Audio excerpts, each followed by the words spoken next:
বাংলাদেশের লোকেদের হালচাল দেখে না আমার মাঝে মাঝে মনে হয় আমি পাগলাগারোর থেকে একবার ঘুরে আসি।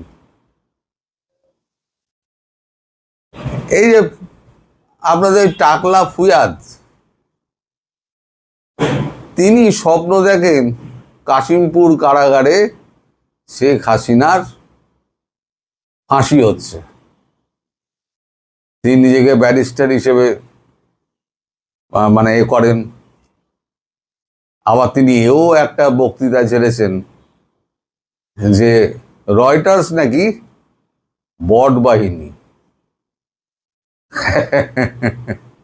তো আমি এর কথাবার্তা শুনে আমি ভাবলাম না, হয় ও পাগল হয়েছে আর নইলে পরে আমি পাগল হয়েছি। তার বাংলাদেশের কথা তো সরকারের কথা ছেড়েই দিলাম, সাধারণ মানুষ নয় জানলো না। এই বাংলাদেশে প্রত্যার্পণ চুক্তি নিয়ে এত কথাবার্তা হচ্ছে, অথচ সরকারের ঘরেই কিন্তু প্রত্যার্পণ চুক্তি রয়েছে। পুরোটা পড়তে হবে না, আমি বলে দিচ্ছি। অনুচ্ছেদ 13A/1 এটা দেখে নিন, ওখানে পরিষ্কার করে লেখা আছে, যদি বাংলাদেশ বা ভারতে কোনো কনভিক্টেড আসামি অন্য দেশে পালিয়ে যায় এবং সেই কনভিক্টেড আসামিকে যদি ফেরত পাঠাতে চায় তাহলে পাঠাতে পারে। 2 অনুচ্ছেদ 13(1)(2) যেটা 2তে লেখা আছে যে সেক্ষেত্রে কি করতে হবে, মামলার সমস্ত ডকুমেন্ট এবং সে যে মানে তার মামলা কিভাবে করা হয়েছে সেই তার সমস্ত ডকুমেন্ট সেই দেশকে দিতে হবে, হয় ভারত, যার কাছে প্রত্যর্পণ চাইছে, হয় ভারত নয় বাংলাদেশ, তাকে দিতে হবে। এবার 3 নম্বর চুক্তির ধারায় আছে, মানে সাব ক্লজে ধারা আছে, তাতে রয়েছে যদি সেই সংশ্লিষ্ট দেশ যদি মনে করে যে তাকে ফাঁসি কাটে ঝোলানো হবে না বা তার মৃত্যুদণ্ড দেওয়া হবে না, এরম যদি নিশ্চয়তা পাওয়া যায় তাহলেই একমাত্র বন্দি বিনিময় হতে পারে। তবে প্রথম শর্ত, তাকে অপরাধী হতে হবে সরকারের বিচারে এবং বিচার প্রক্রিয়ার সমস্ত কাগজপত্র দিতে হবে। এবার আপনারা আমায় বলুন, শেখ হাসিনা এদেশে এসছেন কে দিয়ে গেছে? দিয়ে গেছে সেনাবাহিনী প্রথমে হেলিকপ্টারে করে, তারপরে বিমানে করে হিন্ডন এয়ারবেসে দিয়ে গেলেন। তখন তিনি প্রধানমন্ত্রী মর্যাদাতেই তাহলে এখানে তিনি আছেন।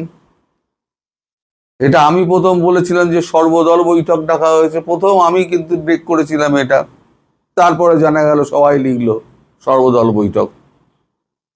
আর একটা সর্বদল বৈঠক হতে পারে, আমি যেটা বলছিলাম ফেরার ব্যাপারে তো আর সর্বদল বৈঠক তো দরকার নেই, আর একটা সর্বদল বৈঠক হতে পারে। বাংলাদেশের কি কলাকীর্তির কথা আমি ছেড়ে দিলাম, এরা সাধারণ মানুষ টু সরকার সব হচ্ছে গয়াকাতন্টের 9 হর্ষ। হয় আমায় পাগলখানায় যেতে হবে আর নইলে তাদেরকে পাগলখানায় যেতে হবে, দুজনের একটা, মধ্যিখানের কিছু নয়। তো এই যে এত দেশের ছোটাছুটি, সারা বিশ্ব ঘুরে ফেললেন আমাদের নরেন্দ্র মোদী, কি জন্য? একটা সলিডারিটি দেওয়ার জন্য। যদি ভারত কোনো রকম পাকিস্তান বা বাংলাদেশে কোনো রকম তাদের মিসঅ্যাডভেঞ্চারের জন্য যদি একটা অ্যাকশন নেয়, তাহলে ইউরোপিয়ান দেশগুলো যাতে ভারতের পাশে থাকে এবং লাতিন আমেরিকা এবং আফ্রিকান কান্ট্রিগুলোতে। তিনি কোথায় কোথায় গেছেন এবার খোঁজ নিন আপনারা। তিনি যে 12 দিনের সফর করলেন, কোথায় কোথায় গেছেন। এবার ধরুন আমি আসি আর একটা এর কথায়, মানে ওই আর সর্বদলীয় বৈঠকের কথায় তিনি যাচ্ছেন, তাতে সর্বদলীয় বৈঠকের ব্যাপার নেই, তিনি তার দেশে ফিরে যাচ্ছেন, সর্বদলীয় বৈঠকের দেখানো কথা নেই। এখন যদি তিনি দেখেন যে তাকে কোনোভাবেই ঢুকতে দেওয়া হচ্ছে না, তিনি তো আর ধাক্কা মেরে ভেঙে ঢুকবে না, আর ভারতবর্ষ সেভাবে ছাড়বেও না, পরিষ্কার কথা, সেভাবে ছাড়বে না। ভারতবর্ষ তার নিরাপত্তা নিশ্চিত করে তবে ছাড়বে। তা ভারতবর্ষ মোটামুটি ভেতরে ভেতরে কাজ করছে। আমি আপনাদের একটা প্রশ্ন করি, এর জবাব আপনারা দেবেন। শেখ হাসিনা আমাদের দেশে এখনো প্রধানমন্ত্রী মর্যাদায়, এবং আমরা তাকে ম্যাডাম প্রাইম মিনিস্টার বলি, এবং সবাই তাকে প্রধানমন্ত্রী হিসেবেই তাকে রেখে দিয়েছে। তার পেছনে মাসে আমাদের খরচা হয় 35 কোটি টাকা, সমস্ত খরচ নিয়ে, তার স্টাফ, তাদের বেতন, তার খাওয়া দাওয়া, তার চলাফেরা, তার সমস্ত চিকিৎসা ফিকিৎসা সমস্ত কিছু নিয়ে মাসে 35 কোটি টাকা আমাদের খরচা হয়। আমি খরচার কথা বলছি না, আমি বলছি একটা প্রধানমন্ত্রীর যে খরচ হয় প্রতিদিন, আমাদের প্রধানমন্ত্রী হয়তো তার থেকে একটু বেশি, তার স্টাফ বেশি, তার খরচ একটু বেশি, আর শেখ হাসিনা স্টাফ কম, তার খরচা কম। যদি 3 গুণ স্টাফ হয় তাহলে নরেন্দ্র মোদীর মতোই হয়ে যাবে, কারণ নরেন্দ্র মোদী যা খান তা সেই একই খাবার তো তিনি খান, কেউ তো আর বেশি কম খাওয়ার ব্যাপার নেই, দুজনেরই বয়স হয়েছে। তো এখন তিনি যদি, এটা আমার কথা,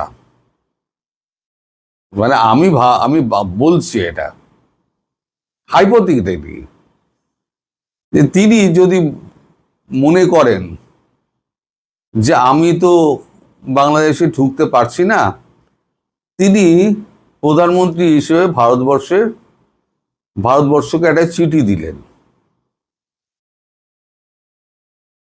যে আমি দেশের প্রধানমন্ত্রী, আমাকে মৌলবাদী দল এবং তার সঙ্গে মিলিত হয়েছে একটি রাজনৈতিক দল, দুজনে মিলে আমাকে সরকার থেকে উচ্ছেদ করেছে, সেনাবাহিনী কোনো মতে আমাকে এখানে রেখে দিয়ে গেছে। 1971 সালে আপনারা আমার বৃহৎ গণতান্ত্রিক রাষ্ট্র বাংলাদেশ ভারত স্বাধীন করে দিয়েছিল। 2024-এ আবার পরাধীন হয়ে গেছে। আমাকে আমার স্বাধীন বাংলাদেশে ফিরিয়ে দিন। 10 লাইনের একটি চিঠি দিয়ে দেন। ভারত তো ওঁত পেতে বসে আছে। এই যে মোদিজি বিশ্ব ভ্রমণ করছে, সেটা কি জন্য?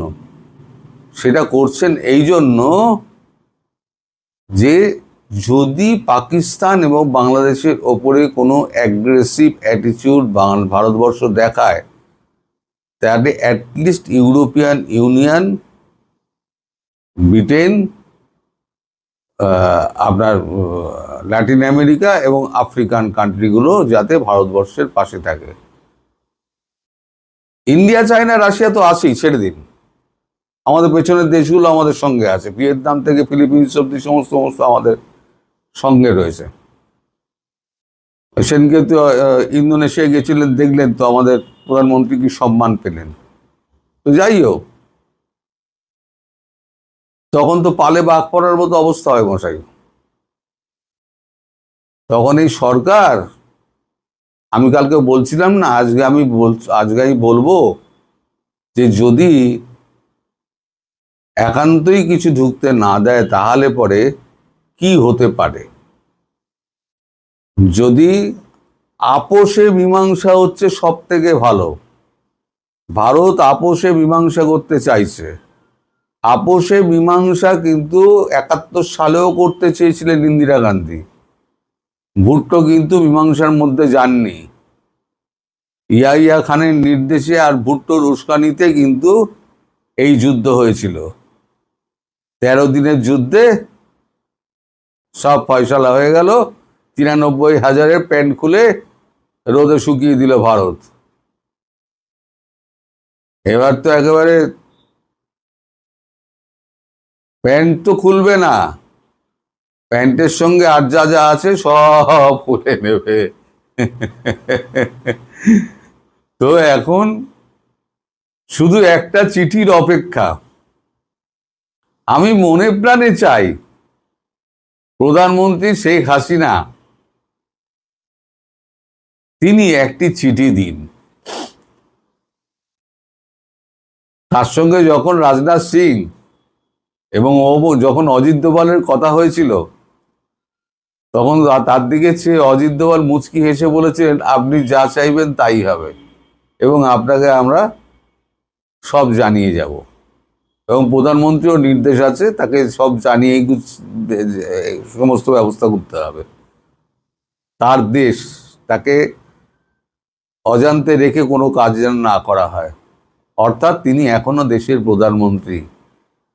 তো প্রধানমন্ত্রীকে সস্থানে বসানোর জন্য ভারতবর্ষ যা যা করার তাই করবে। 71 সালে যা হয়েছিল, অত শক্তিশালী তো আপনাদের সেনাবাহিনী নয়। আর তারপরেও আপনারা আমাকে তো গুজববাজ বলেন, ছেড়ে দিন। এখন একেও বটবাহিনী বলতে শুরু করে দিয়েছে। এবার আপনারাও সবাই বটবাহিনী বলুন।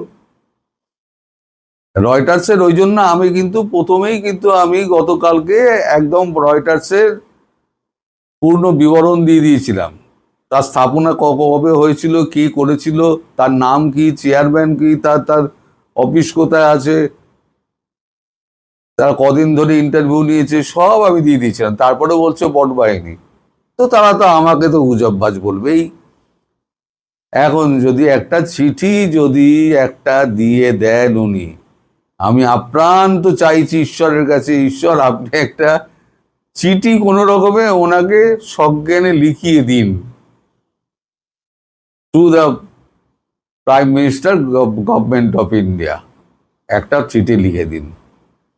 তাহলে খেল খতম, পয়সা হজম, ওয়াকার সমেত লম্বা লম্বা সমস্ত প্যান্টগুলো, জামাগুলো আর যা আছে সব করে লাগিয়ে দিয়ে সব হাতে হাত করা পরিয়ে সব নিয়ে চলে আসবে যুদ্ধবন্দী। এবার 2 বছর থাক এখানে। পাকিস্তানকে 4 বছর রাখা হয়েছিল, এখানে 2 বছর রাখবে।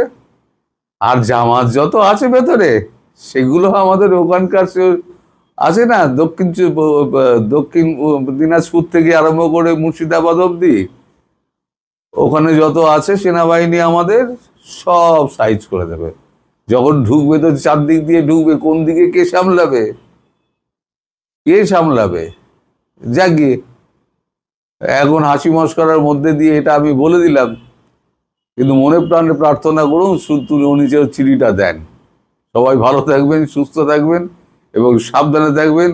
আর এই টাকলা ফুয়াদের জন্য একটু প্রার্থনা করবেন যাতে মস্তিষ্কটা ঠিক থাকে। ধন্যবাদ।